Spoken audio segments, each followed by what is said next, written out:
our business, action, and information. We have a couple great topics tonight. One, we're going to be talking about the HYA, our superintendent search firm that we have hired to help us with the process for selection of our next superintendent. We're going to start with that.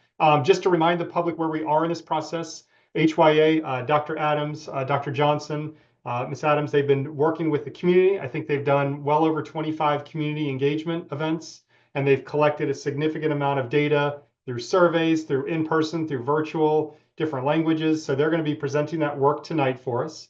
And the goal is to come up with a leadership profile so we can start to move to the next phase, which is going to be posting the application for applicants to apply to. So Dr. Adams, oh, there you are. I'll go ahead and turn it over to you. The floor is yours.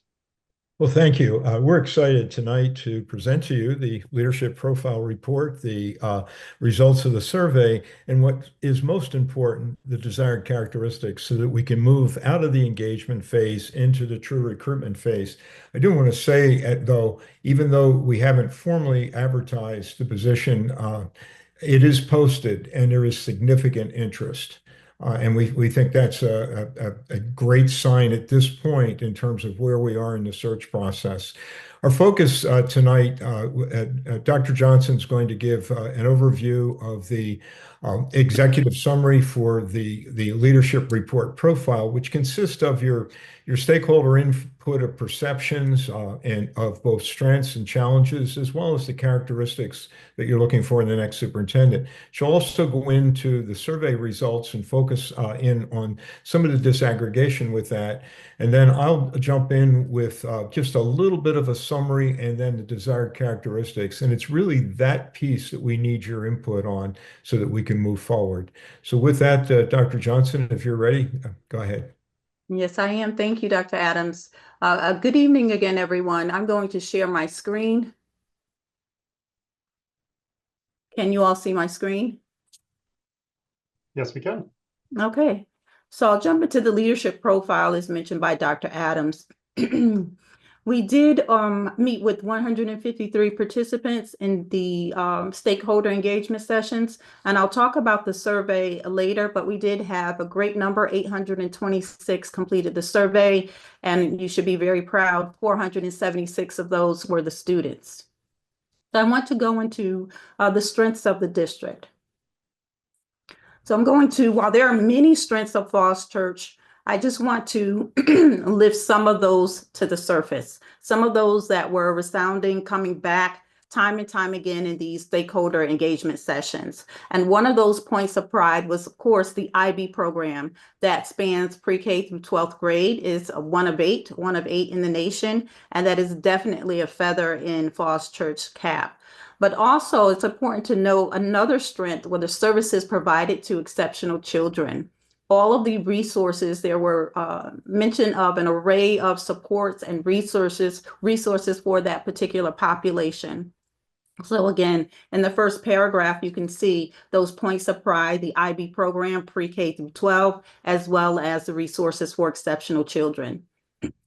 Another point of pride for Falls Church that we heard quite a bit about was the level of parental and community engagement and how those two entities work cohesively to maintain a strong and robust relationship aimed at supporting Falls Church City Public Schools. The level of involvement from parents came through in most of the interviews that I conducted, and that was really significant in making sure that all of the resources that Falls Church currently has stays in place, and the level of support does not end when parents' children leave or graduate from Falls Church.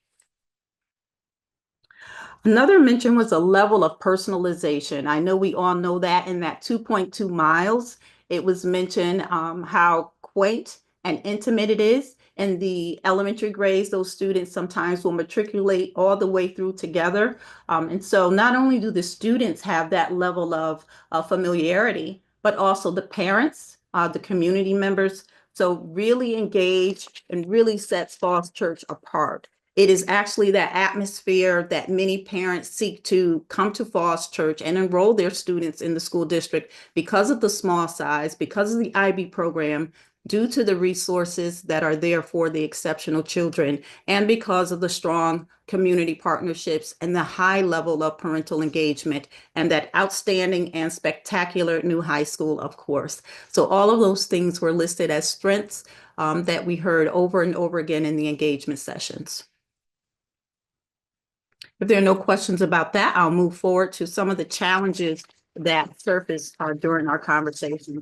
One of those challenges focused on student enrollment, and there was mention of the new developments that are coming to Falls Church and how that's going to expand the student enrollment and preparedness for the student enrollment.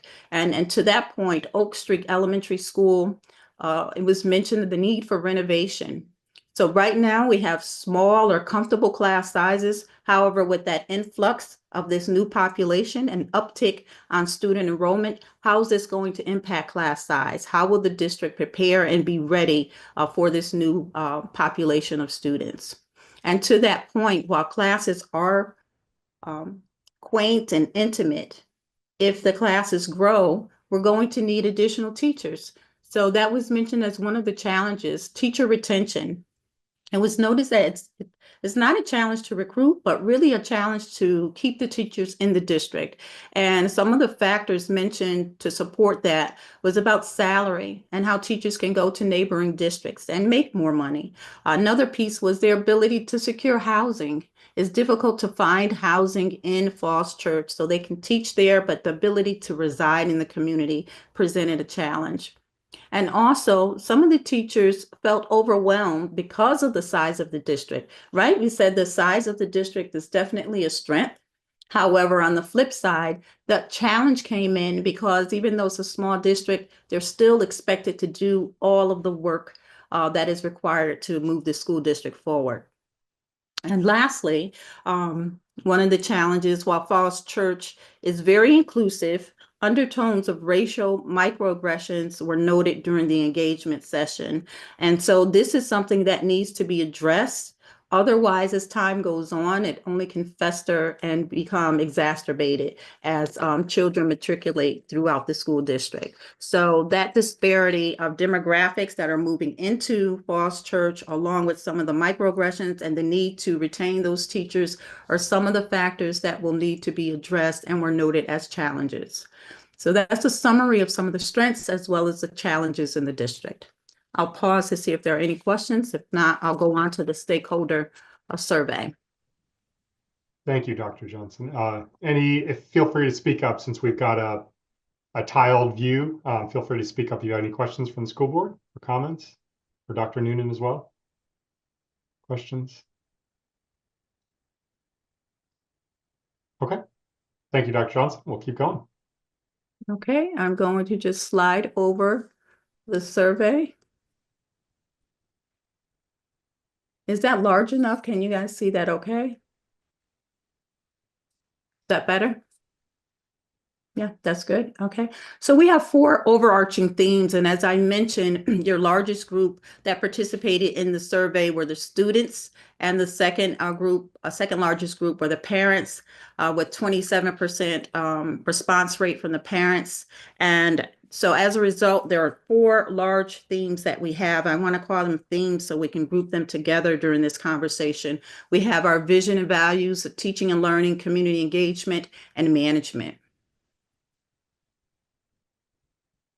So some of those strengths, I want you to note that within those categories or those 4 themes, teaching and learning resonated as a strength as a result of the survey. Technology in the classroom and the infrastructure to support that technology, as well as well-rounded educational experience for all students. And I think you heard me mention that in the leadership profile. While we have the IB program, we also have great resources for those exceptional students as well. And then at the bottom here, you'll see some of the leadership profile characteristics that folks desire in a new superintendent. Fostering a positive professional climate of mutual trust and respect amongst faculty and staff. And you'll see that again as we go through the survey. Again, noted as a leadership attribute, looking for someone who can help you recruit and retain personnel throughout the district. Again, community engagement, transparent communication. So someone who has the ability to communicate and be transparent about that communication, and also someone that has that experience or ability to be sensitive to the needs of a diverse population, and someone who's grounded in best practices and research. So next on the screen, you'll see this image, and I know it may be slightly overwhelming, but it's actually quite fun. So I'm going to walk you through that.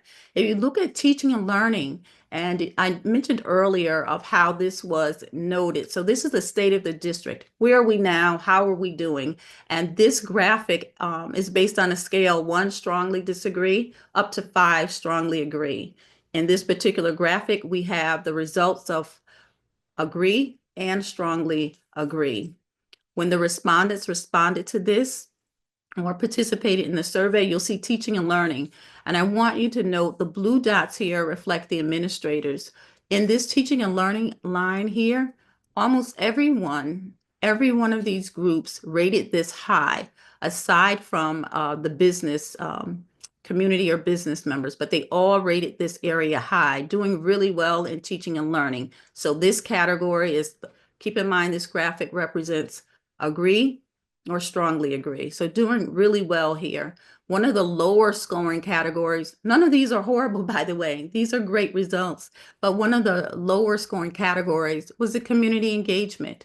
And if we take a look at the leadership profile, you'll see that matches up completely. When looking for a superintendent, teaching and learning is on the lower end, because right now we feel like we're doing great in that area, right? And community engagement, a little bit more on the higher end, because of course it was noted this is where we need to make some improvements. Okay, but again, really great results over the 50% bar for all of these. But if we're looking to really be granular about this and what can we work on and what type of superintendent we want to look for, this is a great visual to help you realize that. Now, earlier I mentioned fostering that positive professional climate. In this particular graphic, all of the respondents had to select the 4 highest. And if we go down vertically, you'll see in the administrators, these were the categories with the blue tiles.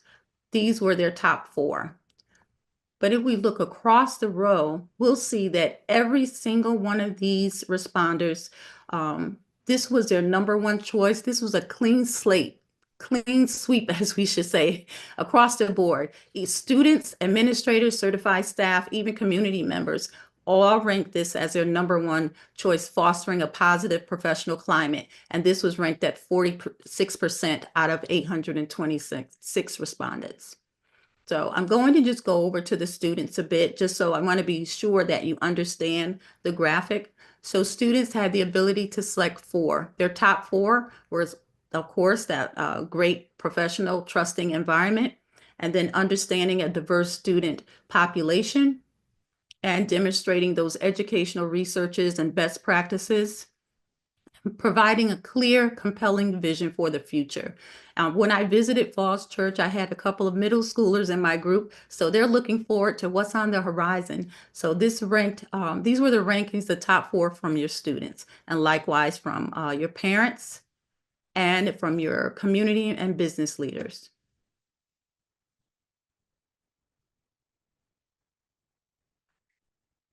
I'm just going to grab my note sheet because I circled some of these that I do want to bring it to your attention. So again, big pat on the back. This was the prompt. Please rate the overall quality of education in the division. Overall, 81%. And that was great from all of the categories that responded. This was the average, 81%. And these numbers look spectacular across the board. I'm going to go down to vision and values. The division is working to close achievement and opportunity gaps. I want you to see here that the administrators gave this 94%, right? But then if you look at the other groups, they're not really aligned. So this is something that can spark some really, really robust and great conversation regarding perception. So I wanted to note that. And if we look in the average, I'm going to go down to teaching and learning. This was the highest ranking one at 82%. Of all of these prompts, 82% technology is integrated in the classroom. And the lowest one across the board was 44%. Again, community engagement is coming to the surface, right? So the lowest one is 44%.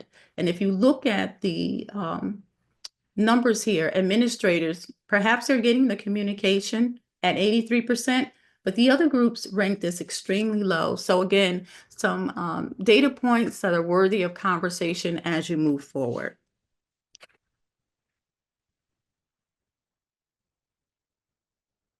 And we're nearing the end here. So I wanted to mention the leadership profile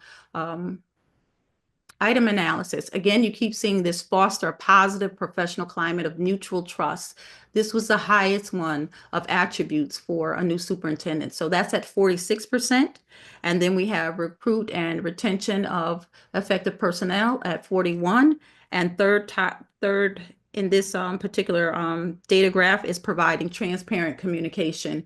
All themes that we're hearing throughout the presentation of the leadership profile, as well as the stakeholder survey. And that concludes the leadership profile and the stakeholder survey. I'll pause for any questions before we move on to desired characteristics. Thank you, Dr. Johnson, and appreciate the visual representation of all the data as well. I think that's helpful for us as well as the public understanding how this all came together. So it was very clear to understand. Thank you very much. Questions or comments from anyone on the Zoom about this?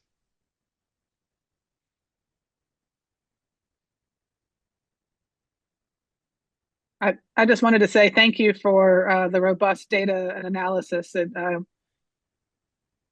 gives us a lot to think about, and I appreciate having the detail behind it.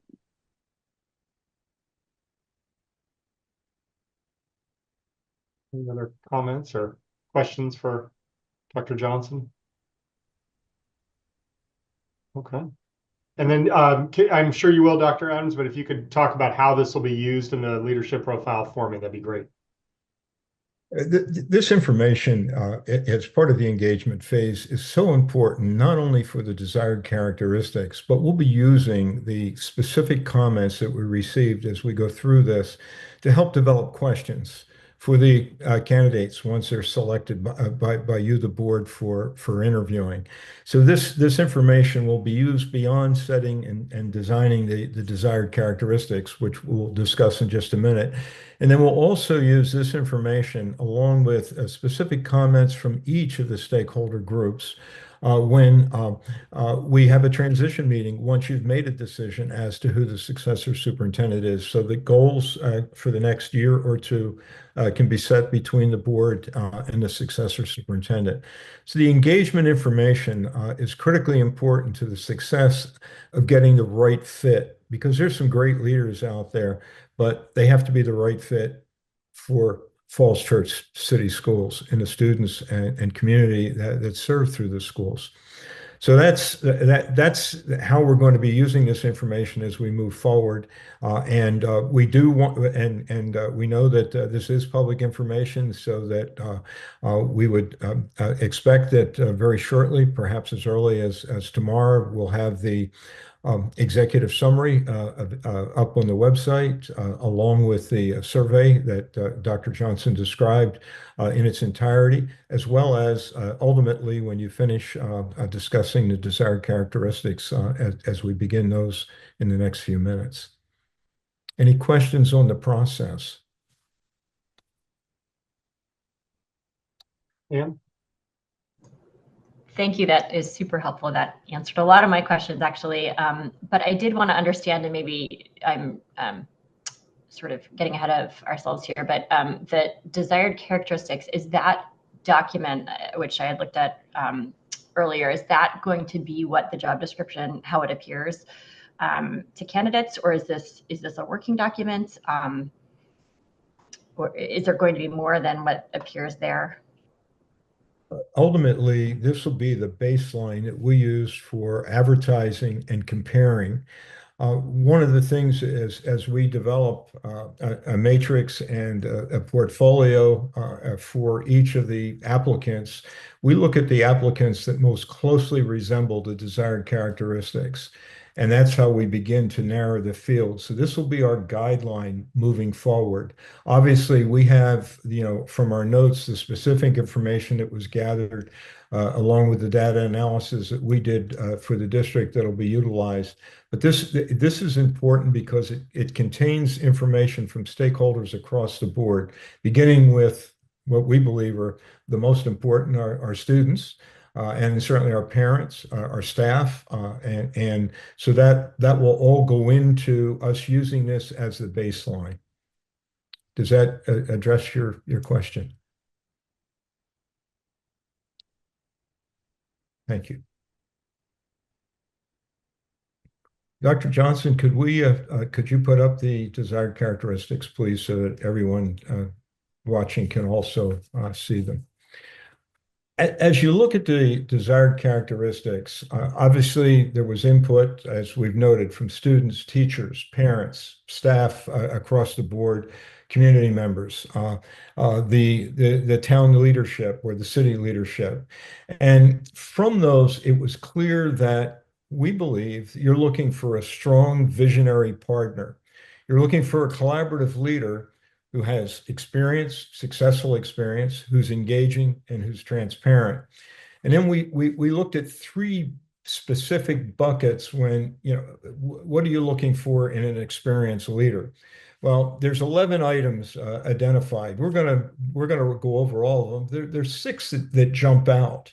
And then a relationship builder, there's 7 of those skills. And obviously we'd like someone that has all of the skills, but we want to try to match leaders who most closely resemble and who have a majority or most of the skills.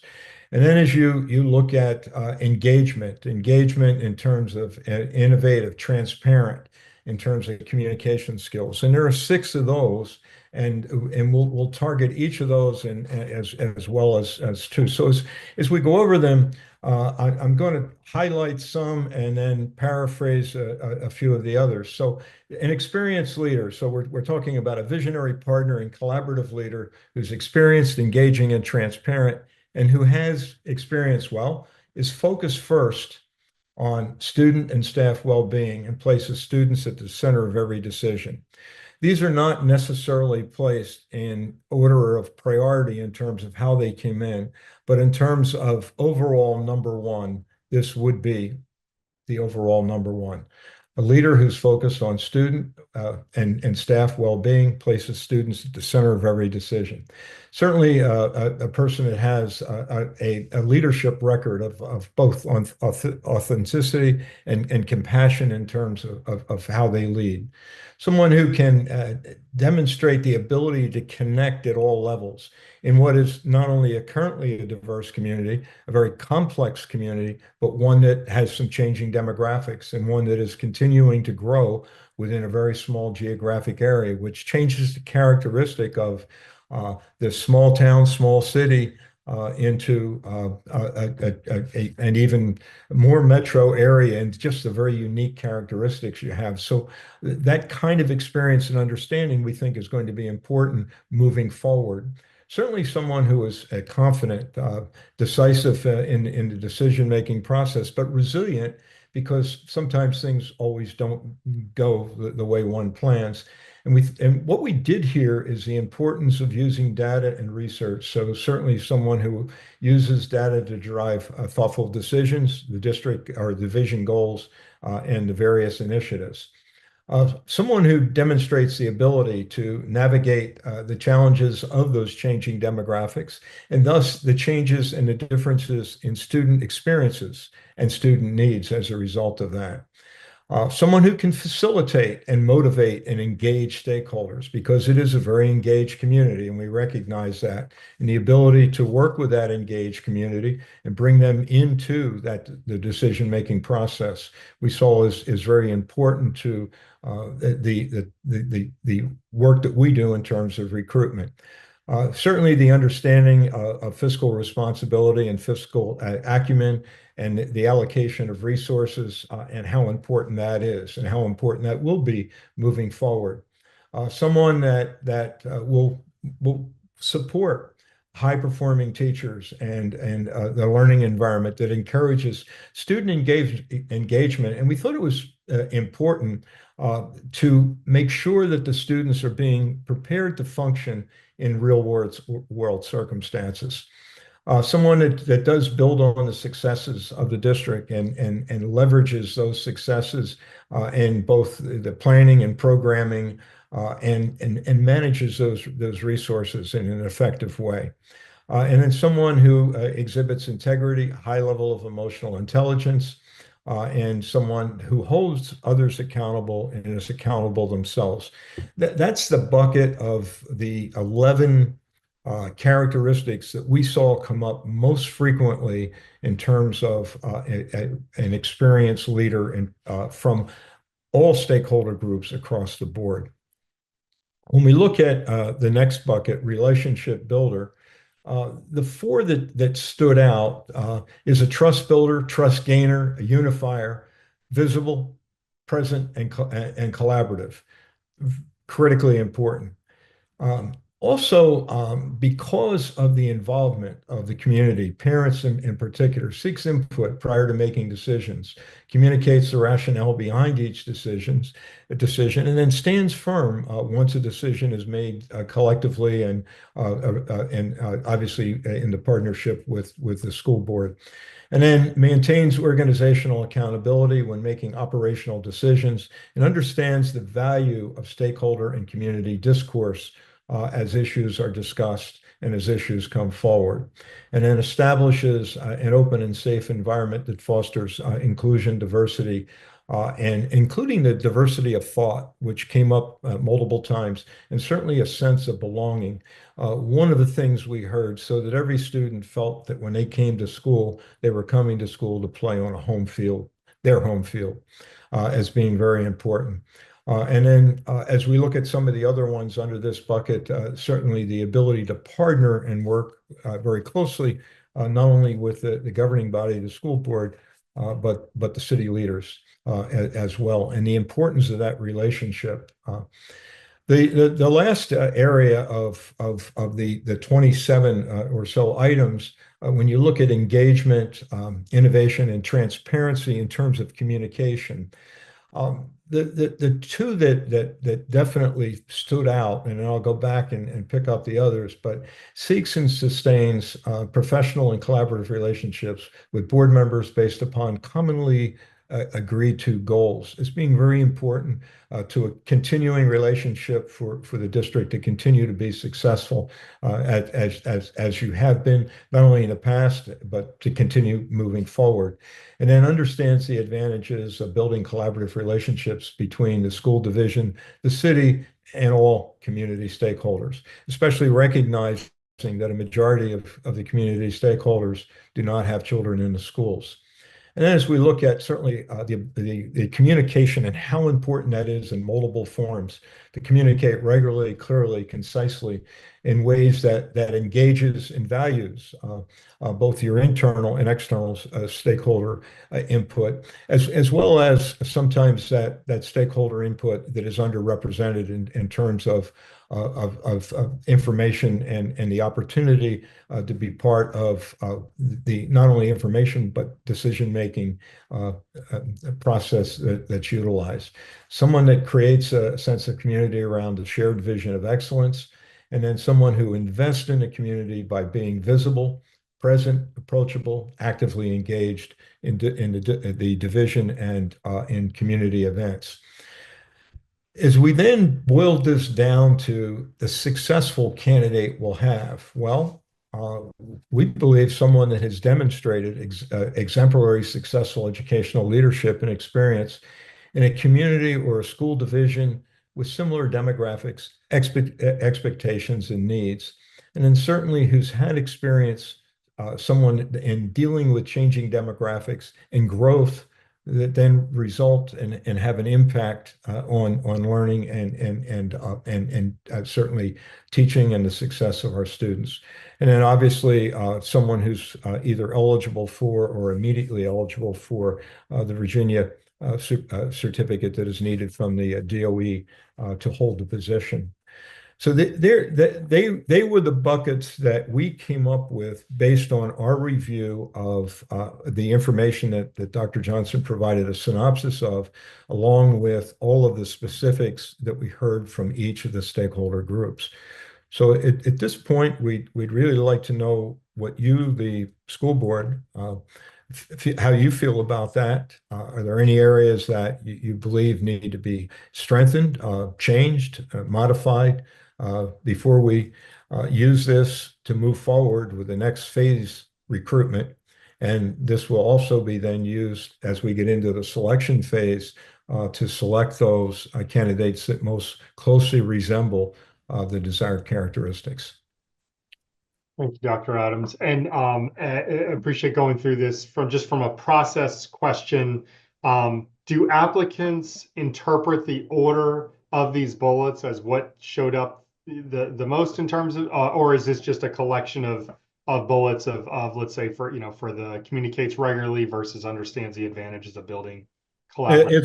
It's a collection. The only one that I actually prioritized was the first one in terms of the focus on students around all decisions. We looked at it, and we do look at the number of times things come up in stakeholder meetings and in the survey, and we do use both. Our team going over these collectively, not only the team that's with you tonight, but our complete team. And then we do use our sister company, the ECRA Group, with an analytics analysis. And we also will actually use some of the current IA tools as we go through this. But for the candidates, we explain to applicants, this is a broad picture that we tell them that they need to supplement by doing their homework on the district as well. Thank you. Other questions? Feel free to speak up since we can only see a couple of you on the screen right now. Chair. Lori? I have a question. Is this pretty similar to what other schools voice as their top priorities, or do we differ in any ways? I think the difference here that we heard when you look at the top of the information that was gathered, what we heard over and over again was, we know, and there's high expectations in our district, and we're doing some great things. We don't want someone that's going to come up in and blow those things up but at the same time, we want someone that's innovative enough that's going to partner with you, the board, with the community, with your staff, and move to whatever that next level is. Not only to continue to maintain, because even maintaining, we recognize, is going to be a challenge as demographics change. And as enrollment increases, that has an impact, and the collective bargaining, which is new to Virginia, new to your district, that's all going to impact cost and future cost and the ability from the financial standpoint. So one of the things we did here that was a little more unique to your division was the fiscal acumen and to be able to look at that. And what we did see is the partnership. One of the things that initially I was going to take some of the individual comments and highlight them, but one of the highlights that we did here were the partnerships and the desire to see those maintained. And in particular, we heard about the educational foundation and how important that is. So when we're asked by candidates to interpret some of what's in here, we share that kind of information. So I would say that a visionary partner was very specific, and that's why it's up there in the top. Yeah, we've heard visionary and so forth, but the fact that this is a partnership, that would be unique. And then I think the ability to navigate the changing demographics. And that changing demographics means that some students that are coming into the district or into the division are going to have different experiences than the students that are already there. So how do we address their needs? So that stood out in terms of, and sure, there are similarities then with other districts or other divisions, but they were the ones that stood out the most. Look, everyone in the country, every school division or district in the country is having challenges in staffing, especially with quality teachers. We saw that as a challenge here, but it's not only in filling positions. Here, it's filling positions with talented and keeping the high quality that you currently have and expanding on that. Okay, thank you very much. You're welcome.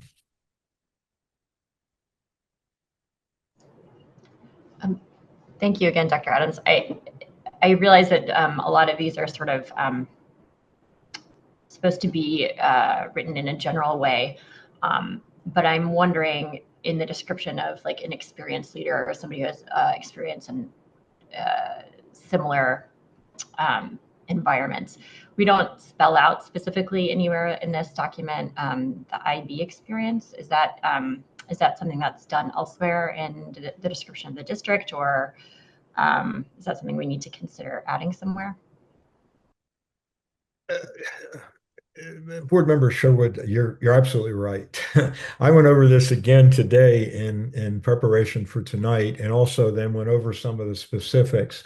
What we did here across the board was have a knowledge or be familiar with, not necessarily the expertise. I mean, there are only 8 school divisions in America that go pre-K to 12 in IB, but there are many districts, especially at the middle school and high school level, that have IB programs.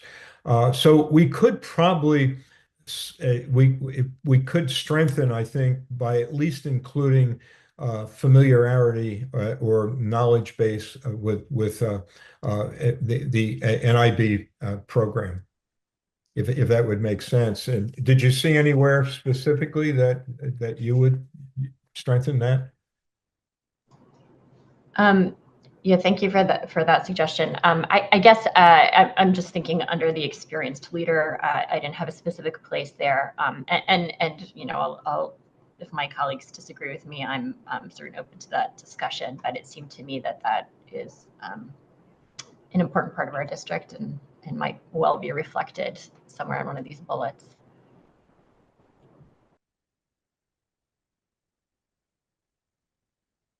Yeah, I think it would go pretty well in the "a successful candidate will" section. And so kind of whatever language you might think appropriate, obviously not necessarily having expertise in IB, but having familiarity with, having experience with, and also having an appreciation for as well.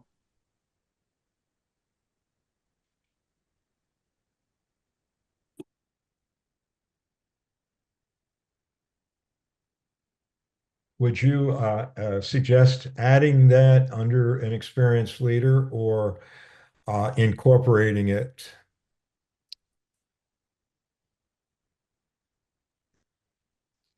I think he mentioned under a successful candidate will in this section here, Dr. Adams.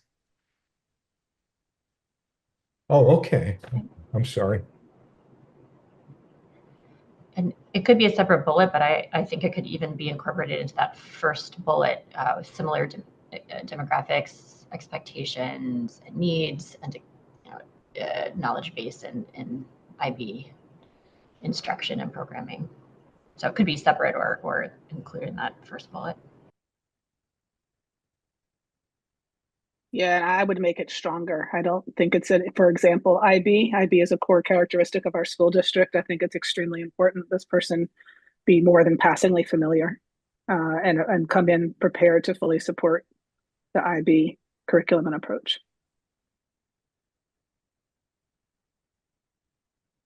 So as opposed to familiarity, should I change that to experience? Well, I take your point that experience may be difficult to come by at a high level given the number of IB districts, but I think it needs to be stronger than just awareness. And it needs to be stronger than just a general appreciation for instructional programs like IB. It should be for IB, which is the core of our pedagogy of our district.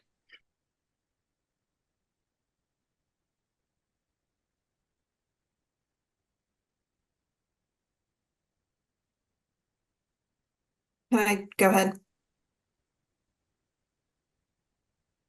I'm wondering if, I mean, I totally agree that I think this should be a priority, but I wonder if I'm a little wary of limiting our applicant pool too narrowly.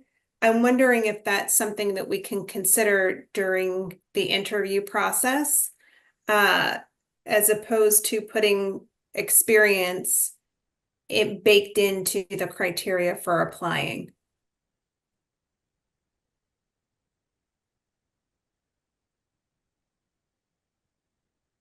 Because I mean, I certainly agree that it should be a priority, no doubt. I just, you know, all things being equal, I think we want to have,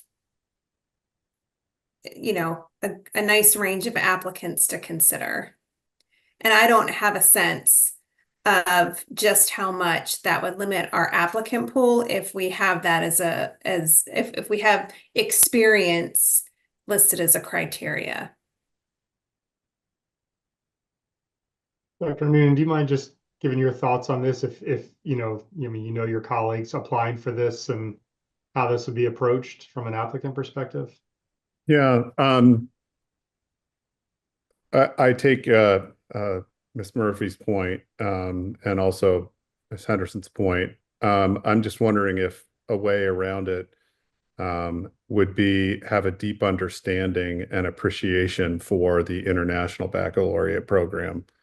And in some ways that then, gives every candidate an opportunity to do some research and homework on the International Baccalaureate program, and even perhaps go out and see some schools that are IB before they come in to the interview. And then I certainly wouldn't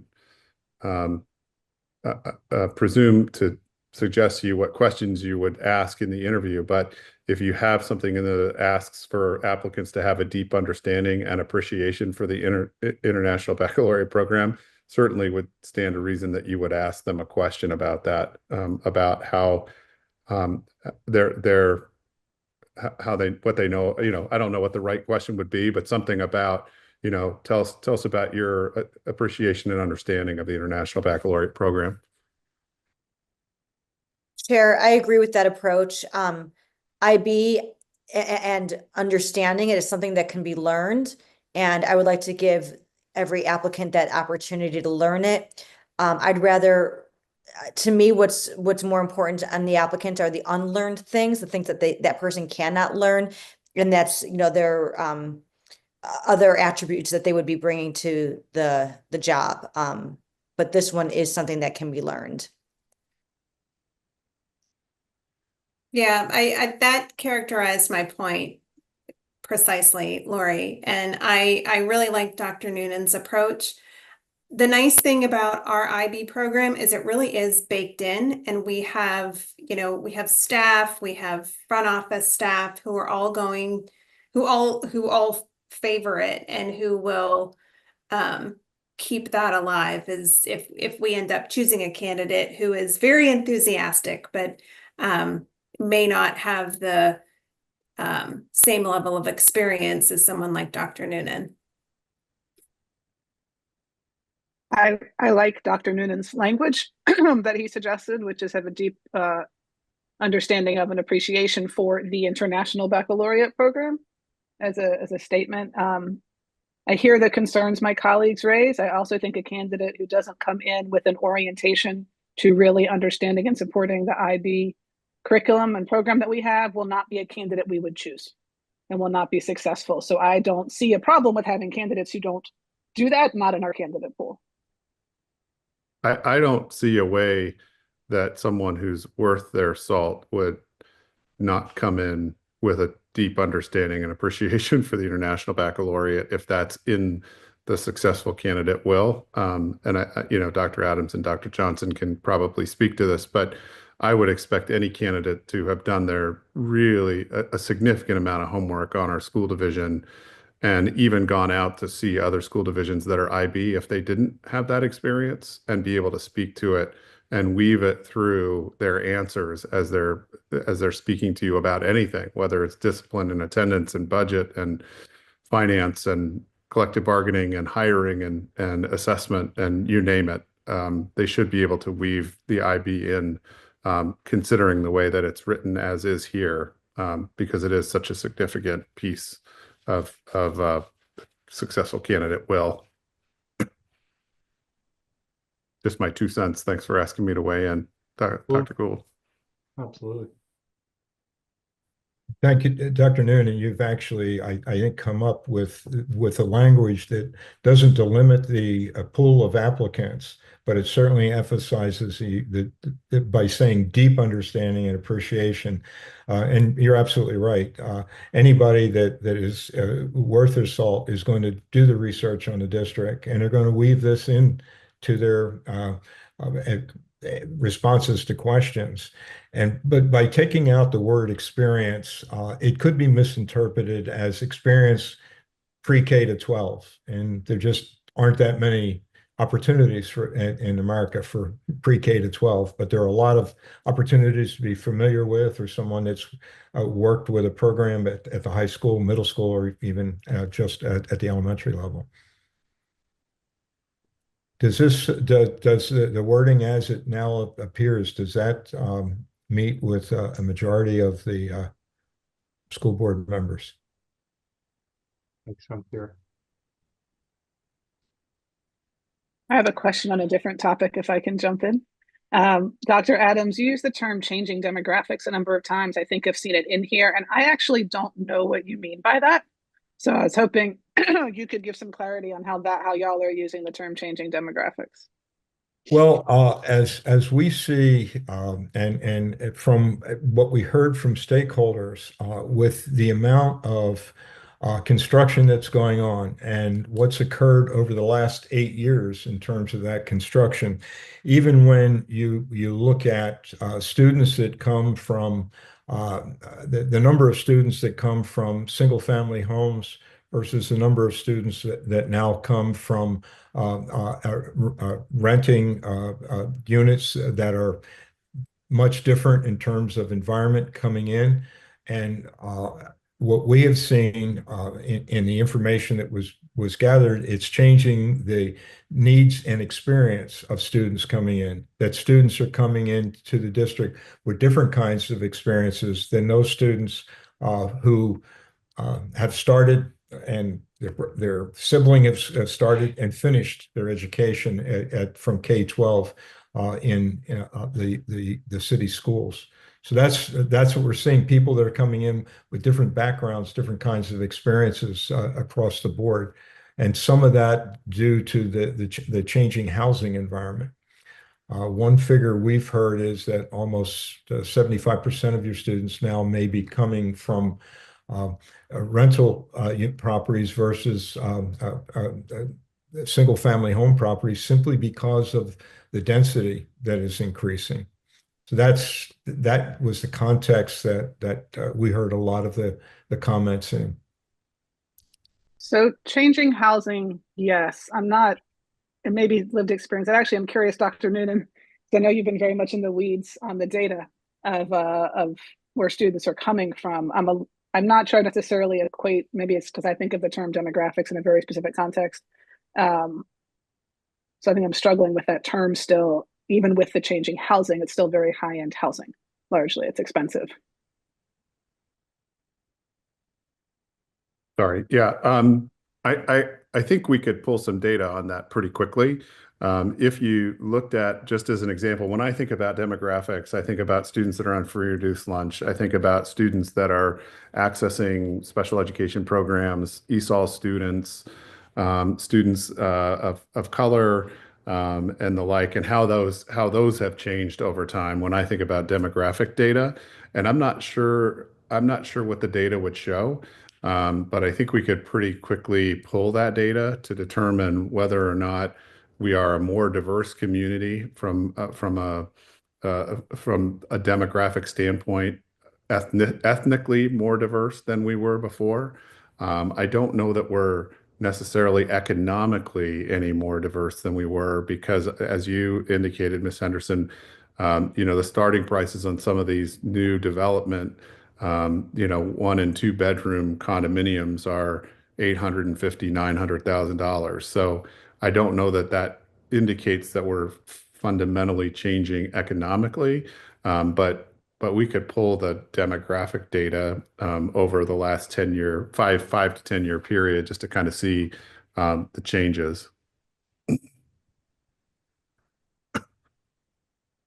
I don't want to Thank you. torpedo. I don't want to No, thank torpedo you. the report at all. I just Mhm. I do think those data are fairly easy to get our hands around. I do understand that the housing the the housing stock in the city is definitely changing. There's no doubt about it. We have many more rental units than we've had. We've got, I think there was an article in the Falls Church News Press not too long ago that said, more than 50% of the housing stock is in high density housing.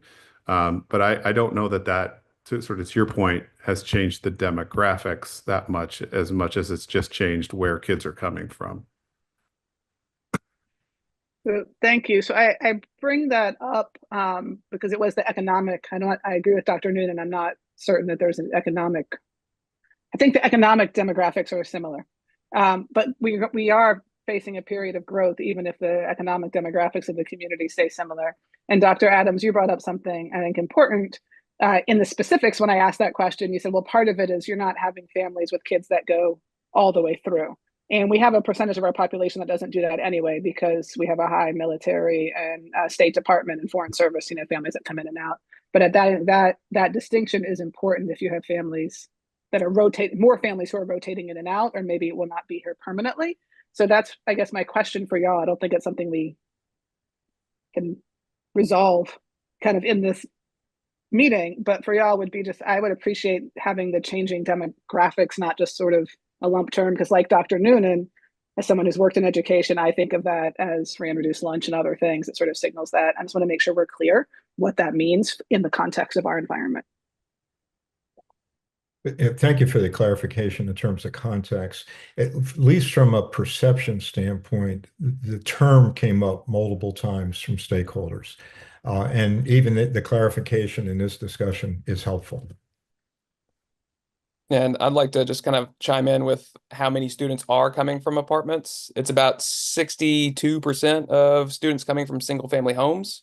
And so while there will be more students coming from developments just because they're coming online, we are still a majority single family home students. So just kind of as a clarification, making sure that everybody's on the same page about that.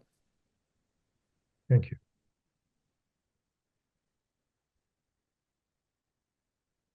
Any other input on the desired characteristics?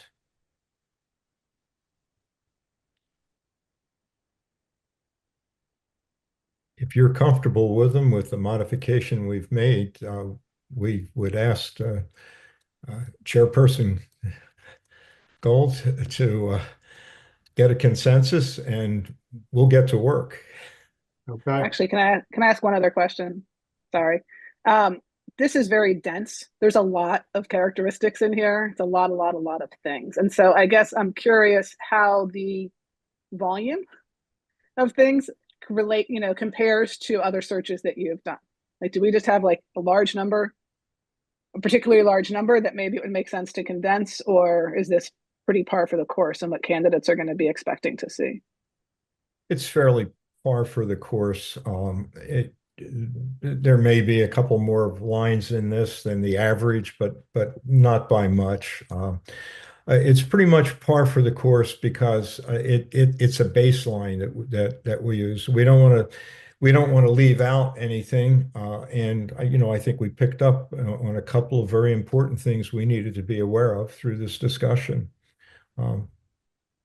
And if I can add, the more that a candidate is able to glean about your desires in their leadership and capacity to move your district forward, they welcome that. They will read this document not once, not twice, but multiple times over and over again, and present us with any questions that they may have about the document. But they actually appreciate knowing what you are looking for. Thank you. Just from a process perspective, I think, you know, there's a significant amount of student engagement. We're just going to credit our student rep, Charlotte Rice, for getting all of her peers to complete the survey. But it looked like over half of the respondents of the survey were from students, which is great. How do you balance the sheer, you know, the number of respondents with the weight of the different measures or bullets that you provided? Is it equal across the stakeholder groups? Is it weighted differently if there are more respondents? How does that work? We look at each group, but we compare back. Remember, we interviewed each of you, and we compare what you, the governing body, who have the ultimate responsibility, what you said, what your students said, what your parents that responded said, what your teaching staff said, and all of that gets weighed in. Now, maybe there weren't as many in one category as another, and that's why we do temper it. In fact, the last paragraph in the piece that Dr. Johnson reported on says that this is not in terms of a scientific. Remember, it's perceptions. Now, when you take the perceptions and then compare them against the most important characteristics, that's where we do the balancing. But we're always comparing it against what did you, the governing body, say? What did the stakeholders in the community say? And we look at each of those groups independently and recognize when we do have and this was a fantastic for the, again, size of district, a fantastic representation from students, which is important because ultimately they're the ones that are receiving the teaching and learning. They're the ones that are the benefactors, and they're the ones that are going to be in the leadership roles tomorrow. Okay. That's helpful. Thank you. Any other questions before I look for a head nod? How does for the leadership profile? Good. Okay. Everybody's thumbs up. Looking at Amy, Jared. Great, Amy. And Bethany. Good. Jared's still with us. Thank you. All right. Well, so I think Dr. Adams, Dr. Johnson, I think we've got a path forward. We will work with Mr. Brett, our communications director, to get this posted tomorrow in the different places. We might ask for your advice on how to post it, but this is, yeah, really appreciate all the work and the engagement with our community. We did hear compliments about your engagement as well, and appreciated how you facilitated the conversations. And so compliments to you all about how you engage with many people in Falls Church. So thank you very much. Yeah. Thank you. All right.